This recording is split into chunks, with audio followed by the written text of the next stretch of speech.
Judul materinya itu penggunaan pendekatan biokimia pada tubuh manusia. Yang pertama itu ada penggunaan biokimia dalam bidang kesehatan. Nah, di sini penggunaannya itu mengidentifikasi yang terjadi pada proses kehidupan sehingga mampu menganalisa terjadinya penyakit atau masalah yang terjadi pada proses tersebut. Proses selanjutnya itu menganalisa perkembangan bakteri penyebab penyakit, mempelajari sifatnya dan cara mengendalikannya menggunakan bahan-bahan kimia. Selanjutnya itu ada menentukan cara baru dalam menanggulangi penyakit yang berkembang adalah hal yang dipelajari dalam biokimia. Nah, dalam bidang sanitasi, pengetahuan akan bahan-bahan kimia anti kuman merupakan hal yang terpenting dalam aplikasiannya. Lanjut, ada penanganan enzim dalam menyelesaikan permasalahan dalam tubuh dan menyembuhkan penyakit. Nah, tes kadar gula darah menggunakan dasar uji keton dalam ilmu kimia untuk mengetahui jumlah glukosa yang terlarut dalam darah. Nah, uji ini sangat penting bagi analisis diabetes. Lalu menyimpan obat dalam farmasi menggunakan uji biokimia. Nah, ini juga diuji akan memberikan gambaran tentang cara penyimpanan obat-obatan yang aman sehingga strukturnya tidak berubah. Nah, ini akan mempertahankan fungsinya sebagai obat. Lanjut, ada uji biokimia lainnya digunakan pada obat-obatan untuk mengetahui masa kadaluarsa dari obat tersebut. Nah, yang terakhir itu membuat metode kimia untuk menganalisa suatu penyakit dengan cepat. Nah, di sini ada contoh penggunaan biokimia dalam bidang kesehatan.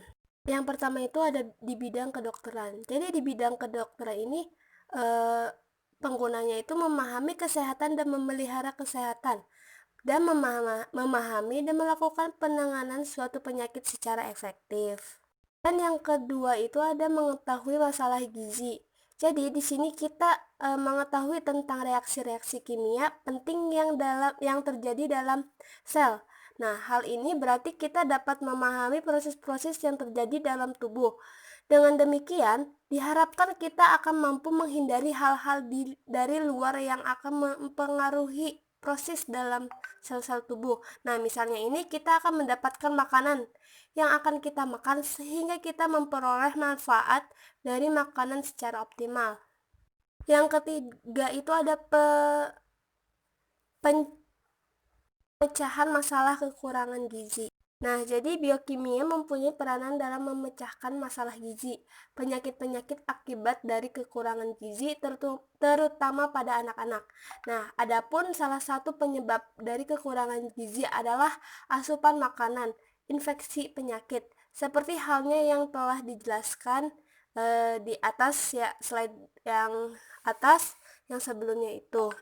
Kita juga dapat mengatasi kekurangan gizi dan kita akan dapat mengajukan makanan yang akan kita makan sehingga kita memperoleh manfaat dari makanan secara optimal.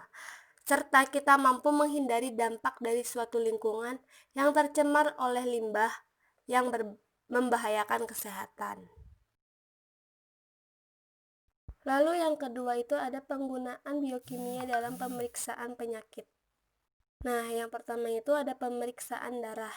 Pemeriksaan darah dibagi menjadi dua lagi, yaitu darah rutin dan darah kimia. Darah rutin itu mengecek Hb, Ht, atau hematokrit dan trombosit. Sedangkan darah kimia itu seperti serum glumatik piruvik transaminase dan pemeriksaan SGPT digunakan untuk mendeteksi adanya kerusakan hepatoseluler. Lalu yang kedua itu ada untuk pemeriksaan albumin.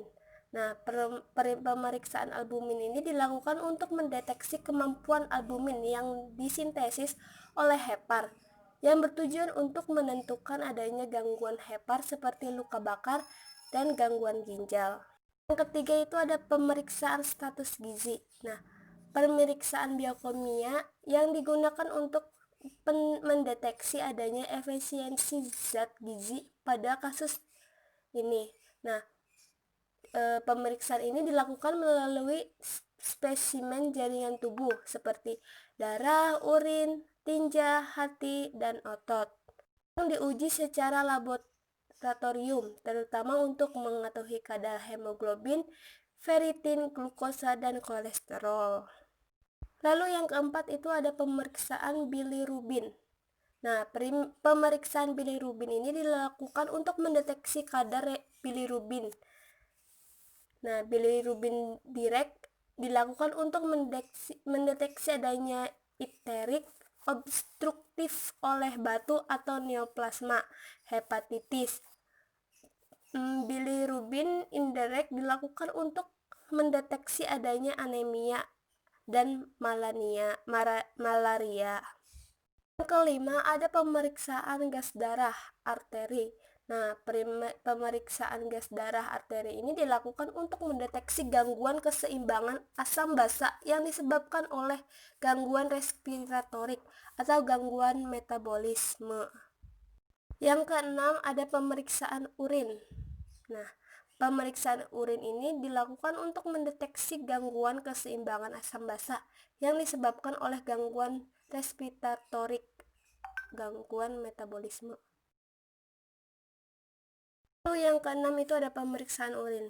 Jadi pemeriksaan urin ini pemeriksaan yang menggunakan bahan spesimen urin. Pemeriksaan ini dilakukan untuk mendeteksi sebagai kelainan pada penyakit ginjal, eklamsia, keracunan timah hitam, dan leukemia. Ketujuh, pemeriksaan dengan feses. Jadi, pemeriksaan dengan feses dilakukan untuk mendeteksi adanya kuman seperti Salmonella, Shigella, Escherichia coli, Staphylococcus, dan lain sebagainya. Lalu yang kedelapan ada pemeriksaan sputum. Nah, pemeriksaan dengan bahan sekret atau sputum yang dilakukan untuk mendeteksi adanya kuman. Lalu yang terakhir ada pemeriksaan asam urat. Pemeriksaan asam urat dilakukan untuk mendeteksi penyakit pada ginjal, luka bakar, dan kehamilan.